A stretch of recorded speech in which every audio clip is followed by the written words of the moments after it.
राहुल गांधी। ये नाम तो आपने इंडिया या राजनीति में खूब सुना होगा। इनके साथ एक विरासत जुड़ी है जो बहुत बड़ी तो है लेकिन आसान नहीं है।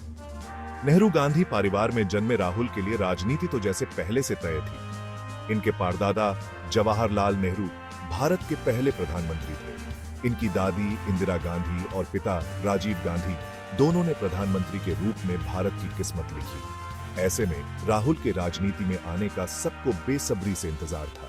कांग्रेस पार्टी जो उनके पूर्वजों द्वारा बनाई गई थी, उन्हें अपनी उम्मीद की किरण के रूप में देखती थी। उनकी जवानी की ऊर्जा और गांधी परिवार का करिश्मा पार्टी की ढलती किस्मत को फिर से चमकाने का वादा करता था।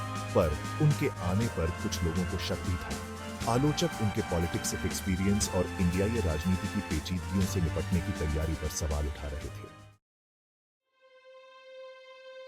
1970 में जन्मे राहुल गांधी का बचपन विशेषाधिकार और त्रासदी दोनों से घिरा रहा। वो प्रधानमंत्री आवास में पले बढ़े तो सत्ता के शिखर को उन्होंने बहुत करीब से देखा, लेकिन उनके बचपन पर हिंसा का साया भी पड़ा। 1984 में उन्होंने अपनी दादी इंदिरा गांधी की हत्या होते हुए देखी। इस त्रासदी ने युवा राहुल को झकझोर कर रख दिया और उन्हें राजनीति के क्रूर चेहरे से रूबरू कराया। सुरक्षा कारणों से उनकी शिक्षा काफी गोपनीय रखी गई। उन्होंने हार्वर्ड और कैम्ब्रिज जैसे प्रतिष्ठित संस्थानों से पढ़ाई की। विशेषाधिकार और त्रासदी के इस मेल ने उनके दृष्टिकोण को आकार दिया, जिससे उनमें देश की सेवा के प्रति समर्पण और भावना पैदा हुई। राहुल गांधी ने औपचारिक रूप से 2004 में राजनीति में प्रवेश किया। उन्होंने उत्तर प्रदेश के अमेठी से चुनाव लड़ा, जो कांग्रेस का जे.आर. आच माना जाता है। उनकी जीत ने उनकी संसदीय यात्रा की शुरुआत की। शुरुआत में उन्होंने ज्यादा दिखावा नहीं किया और शासन की बारीकियों को समझने पर ध्यान केंद्रित किया। उन्होंने कांग्रेस पार्टी की युवा शाखा में नेतृत्व की भूमिकाएं निभाई। युवाओं और जमीनी कार्यकर्ताओं को सशक्त बनाने पर उनका ध्यान केंद्रित था। वे भारत भर में घूमते रहे, जीवन के सभी क्षेत्रों के लोगों से जुड़ते रहे। यह दृष्टिकोण हालांकि धीमा और स्थिर था, उनका उद्देश्य अपने पॉलिटिक्स करियर की मजबूत नींव बनाना था। चौथा भाग, पॉलिटिक्स सफर, जीत और विवाद। राहुल गांधी का पॉलिटिक्स सफर जीत और विवादों से भरा रहा है। उनके समर्थक उन्हें सामाजिक न्याय और समावेशी विकास के लिए प्रतिबद्ध नेता के रूप में देखते हैं। उन्होंने किसानों के अधिकारों, महिला सशक्तिकरण और शैक्षिक सुधारों जैसे मुद्दों को उठाया है।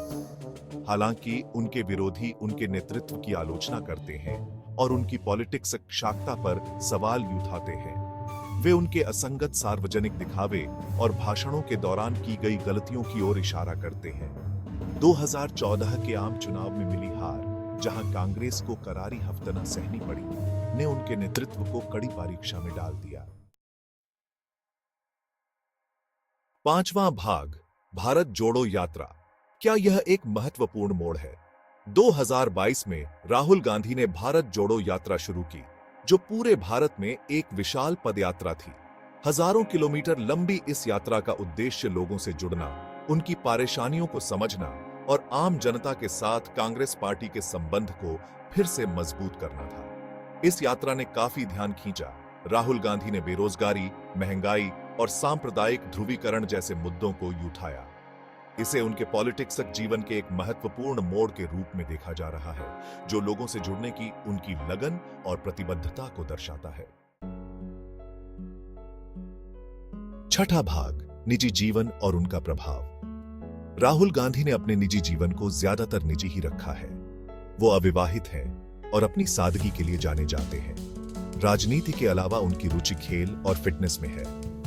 कई चुनौतियों और आलोचनाओं का सामना करने के बावजूद राहुल गांधी इंडियाई राजनीति में एक महत्वपूर्ण व्यक्ति बने हुए हैं। उनका वंश और बदलते पॉलिटिक्स दृष्टिकोण यह सुनिश्चित करते हैं कि वो एक ऐसी ताकत बने रहे जिसे नजरअंदाज नहीं किया जा सकता है।